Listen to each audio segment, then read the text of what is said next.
एक सोझा जी नाम के गृहस्थ थे, उनका चरित्र है भक्तमाल जी में। वो महाभागवत थे। उनका ब्याह हुआ, पत्नी हुई, एक संतान हुई। जब संतान हुई तो उनको पत्नी को प्रसव पीड़ा में बहुत कष्ट होता है। उसका रोना चिल्लाना ये सब सुन करके जब प्रसव हो गया, बच्चा कुछ समय का हो गया, तो उनका जीवन में दोबारा मैं गर्भ धारण करने की चेष्टा नहीं करूंगा, क्योंकि बहुत कष्ट होता है और अब मैं ऐसे संसार से विरक्त भाव में भजन करना चाहता हूँ। अब नहीं।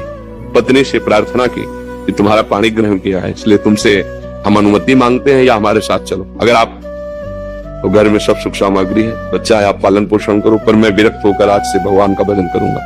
यदि आप कहते हो कि पाणी ग्रहण किया तो हमारे हाथ में हाथ मिलाओ, चलो जैसे मैं रहूंगा वैसे रहना होगा, पर साथ में कुछ नहीं, कोई नहीं, और भजन करना होगा। तो उन्होंने कहा मैं आपके बिना तो रह ही नहीं सकती, आपके साथ चलूंगी। तो चली। जब गांव के बाहर निकली, जंगल में पहुंची तो देखा थोड़ा धीमी चाल है। तो उनका जल्दी से आओ ना, तो देखा गोद में बच्चा है। तो पहले उन्होंने कहा था कि हमारे साथ अन्य कोई नहीं चलेगा, सिर्फ आपकी अनुमति है, आप बच्चा ले। तो बोले नवजात शिशु इसको कहाँ छोड़े, इसको कौन पालन पोषण करेगा। तो उन्होंने कहा सब जीव जंतुओं का पालन पोषण करता है वही भगवान करेगा, या तो वापस हो जाओ या बच्चा यहीं छोड़ दो।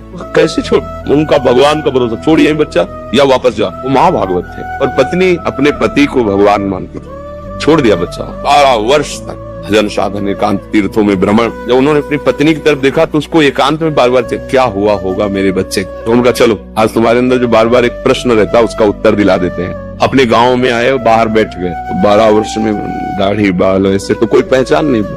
तो उन्होंने पूछा कि यार तुम्हारे गांव में एक सोजा जी थे, सुना वो संत बन गए, उनके कोई संतान थी, क्या हुआ आपको पता है। तो उनका अरे भाई उनके भाग्य क्या कहने। सोजा जी को जब जाते हुए सुना तो यहाँ का जो राजा था वो बड़ी श्रद्धा रखता था, तो उसने घुड़सवार दौड़ाए। सोजा जी तो मिले नहीं, लेकिन उनका लड़का मिल गया जंगल में, उसको उन्होंने रख लिया। उनके कोई लड़का नहीं था, तो अब युवराज पद पर हो गए। बोले अच्छा अच्छा अच्छा, और वापस हो गए। पत्नी का देखा, घर में रहते तो हम गरीब किसान थे, लड़के को क्या बना पाते, लेकिन भगवान के हुए तो क्या बना, युवराज, और आगे चलकर वही राजा बनेगा। अब चिंता मत कर, चुपचाप भजन कर। ना कोई जंगली पशु पक्षी खा पाया बच्चे को, ना कोई हानि पहुंची, और अरे सर्वरक्षक भगवान, भरोसा भगवान का।